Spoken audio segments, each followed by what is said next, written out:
वर्गाय नमः आदित्याय नमः दीप्त्याय नमः वसुत्याय नमः कमलाय नमः कांताय नमः कामाक्षाय नमः स्वारूपाय नमः अनुग्रहाय नमः बुद्धये नमः अनगाय नमः अनगाय नमः अशोकाय नमः अमृताय नमः दीप्त्याय नमः रामनारायणाय नमः करुणाय नमः करुणाय नमः रामात्माय नमः अतिथ्याय नमः अतिथ्याय नमः अपराचिताय नमः करुणाय नमः पद्माय नमः पद्माय नमः रंजनाय नमः महाराजाय नमः देवताय नमः देवताय नमः बड़े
दीपा नमस्कार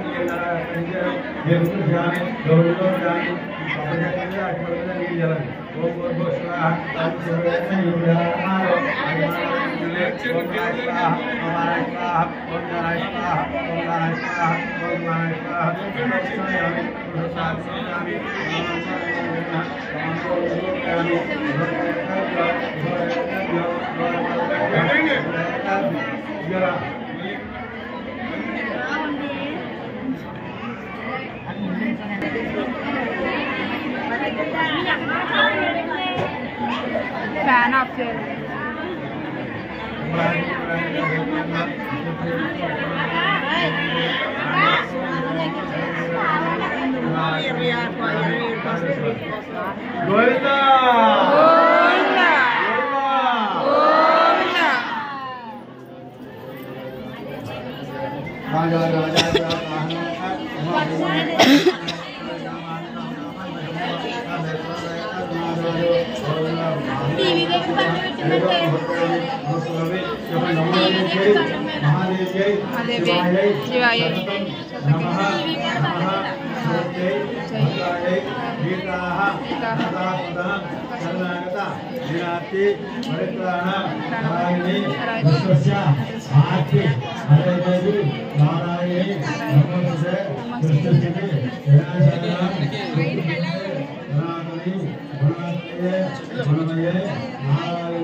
Sagar Priyantram Go Brahmana Abhyasvamodo Vasisthamaitramulanjate Prabramita Vasisthago Vasistha Bhagamaharaj Vanmana Sagar Priyantram Go Brahmana Abhyasvamodo Vasisthamaitramulanjate Prabramita Vasisthago Vasistha Ayo Maharaj Vanmana Sagar Priyantram Go Brahmana Abhyasvamodo Vasisthamaitramulanjate Prabramita Vasisthago Dasharatha Maharaj Varma Putraya Sagar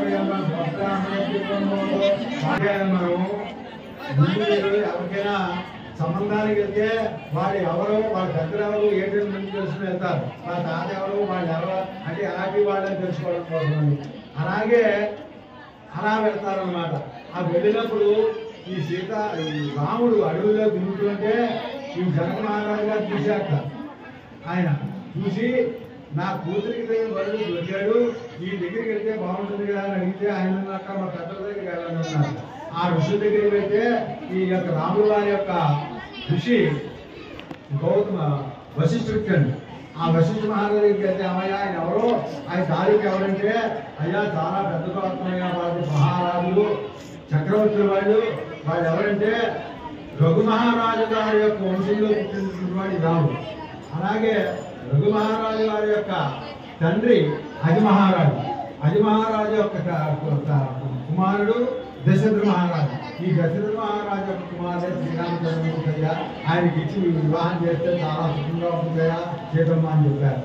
అయితే మీరు వచ్చారు కదా, మీ పెద్దలు కూడా ఎవరైనా అడిగితే ఈవిడ గౌతమ గోత్రంలో పుట్టిందయ్యా, గౌతమ మహర్షి యొక్క ఋషిలో ఆ వరుసలో వీడు కూడా 3 ఋషులు అనమాట. ఆంగే ఆయాస గౌతమ ఋషి 3 ఋషులు వంశంలో పుట్టినటువంటి ఈవిడ ముత్తాత గారి పేరు స్వర్ణ మహారాజు. ఆయన కుమారుడు హర్షారామ మహారాజు.